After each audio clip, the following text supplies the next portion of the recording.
Voice की बात कर रहा था जिसमें कुछ सुर कभी कभी कुछ कणें ऐसी होती है जो लग जाती हैं, लेकिन अब कान पकड़ लिए हैं कि जिंदगी में किसी का नाम नहीं लूंगा, किसी का भी नाम नहीं लूंगा, क्योंकि कब किस तरीके से वो प्रेजेंटेशन हो रही है। और मेरे साथ पता नहीं ऐसा होते आया है, क्यों होते आया है पता नहीं, लेकिन उसमें इस तरह से भी यहाँ पे भी जो भी कंट्रोवर्सी हो गई तो मैं और आशा जी नाराज हो गई। ये बताइए कि जब आशा जी ने ये कहा था कि हिमेश ने आर डी बर्मन साहब के बारे में ऐसा कहा तो उनको थप्पड़ मारना चाहिए, तो कहीं थप्पड़ की गूंज सुनाई दी थी? नहीं, सचमुच मैं बहुत ही इमोशनली बहुत हर्ट फील कर रहा था कि मैंने ऐसी गलती की। मैंने अपने आप से हर्ट फील कर रहा था एंड मैंने हर जगह यही कहने की कोशिश की कि मैं I am really sorry Asha ji, please forgive me, और बच्चा समझकर मुझे माफ कर दीजिए, क्योंकि मैंने ऐसा मीन नहीं किया था। मैं ऑलवेज अपने हर इंटरव्यू में पहले भी कह चुका हूं कि मैं लक्ष्मीकांत प्यारेलाल जी और आर डी बर्मन जी से बहुत ज्यादा इंस्पायर्ड हूं। तो मेरे माँ बाप ने मुझे वो संस्कार दिए हैं कि भाई किसी बुजुर्गों को माने मैं उनको आदर ना करूं, ऐसा मैं इंसान हूं नहीं। और इस वजह से अगर उनको भी एक दिन के लिए भी वो फेस करना पड़ेगा आपका बेटा ऐसा है, तो मैं ऐसा आदमी हूं नहीं। I am sorry. तो अब ये मान लें कि आप पहली बार ये पब्लिकली एडमिट कर रहे हैं, हाँ मैं नाक से गाता हूं और नाक से ही गाता रहूंगा। ओके।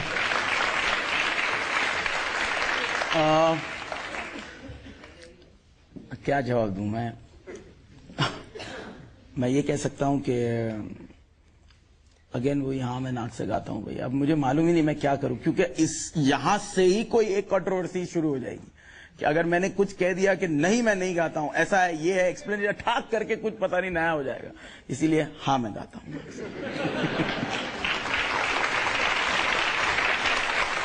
हिमेश, अभी तो शुरुआत है, इल्जामात सवालात की फहरिस्त बहुत लंबी है। ब्रेक के बाद हिमेश रेशमिया से पूछेंगे ऑब्सेशंस के बारे में जिनको लेकर उन्होंने लोगों को परेशान किया हुआ है। ब्रेक के बाद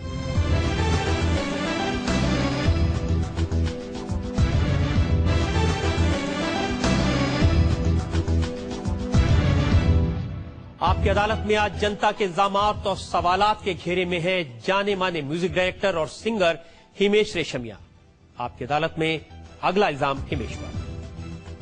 आपकी अदालत में म्यूजिक डायरेक्टर और सिंगर हिमेश रेशमिया पर इल्जाम है कि ये अपने आप से ऑब्सेस्ड हैं। हिमेश, बहुत सारे लोगों ने मुझे कहा जब भी आप गाना गाए ना अपनी झलक दिखला जा, हर रोज सुबह जब शीशे के सामने खड़े होते हैं तो अपनी शक्ल देखकर कहते हैं अपने आप से झलक दिखला जा। मैं यही कहूंगा कि अपने काम से ऑब्सेस्ड हूं और luckily with the grace of God my hobby is my profession. So 18-19 घंटे भी काम करता हूं तो पता नहीं चलता। I really enjoy my work. तो उसमें कहीं ना कहीं वो पैशन और थोड़ा सा ऑब्सेस्ड हो जाता हूँ अपने आप से, लेकिन किसी को हार्म नहीं कर रहा हूँ, बस इतना। लेकिन म्यूजिक से ज्यादा, संगीत से ज्यादा अपनी शक्ल से ऑब्सेस्ड है, अपनी दाढ़ी से ऑब्सेस्ड है, अपनी टोपी से ऑब्सेस्ड है।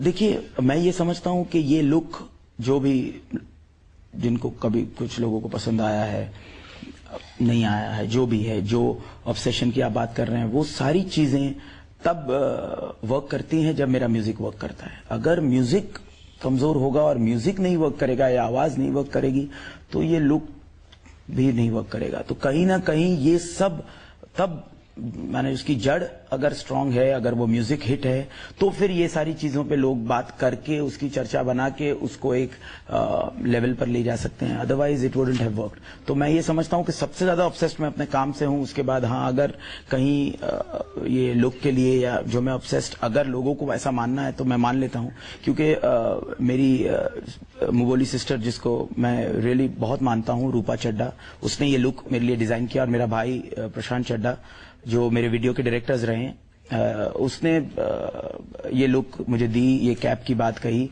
और ये एक फैशन स्टेटमेंट बन गया।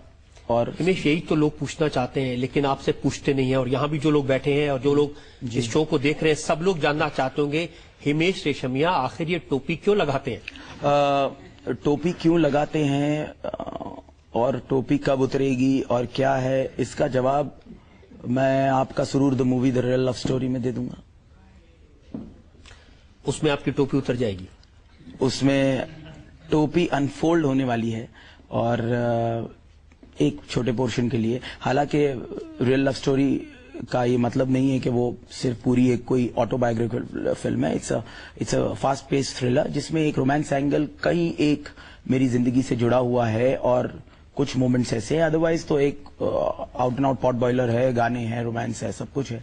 लेकिन हाँ, इस पर्टिकुलर सवाल का जो कुछ सवाल हैं उसके जवाब उस फिल्म में मिल जाएंगे। कुछ दिन पहले म्यूजिक डायरेक्टर अनु मलिक आए थे आपकी अदालत में, इसी जगह बैठे थे जहां बैठे हैं, और अनु मलिक ने आपकी अदालत में कहा कि ये मेरी टोपी थी जो हिमेश ने चुरा ली।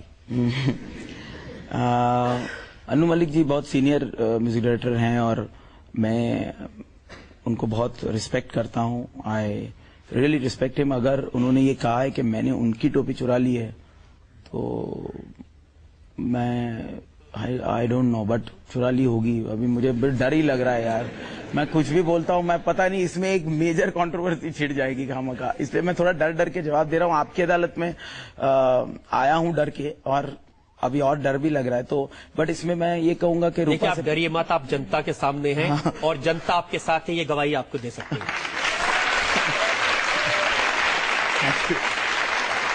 लेकिन हाँ,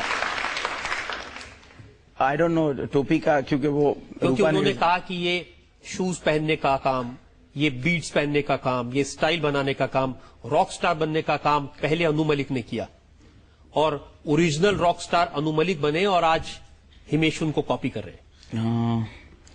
बट अनु जी तो अगर रॉक स्टार अपने आप को कहते हैं तो मैं मानता हूं कि वो रॉक स्टार होंगे, और मैं उनको फॉलो करता हूं, और मैंने उनकी टोपी भी चुरा ली, ये सब कुछ है। लेकिन सच्चाई ये है कि वो नाक से तो नहीं गाते ना।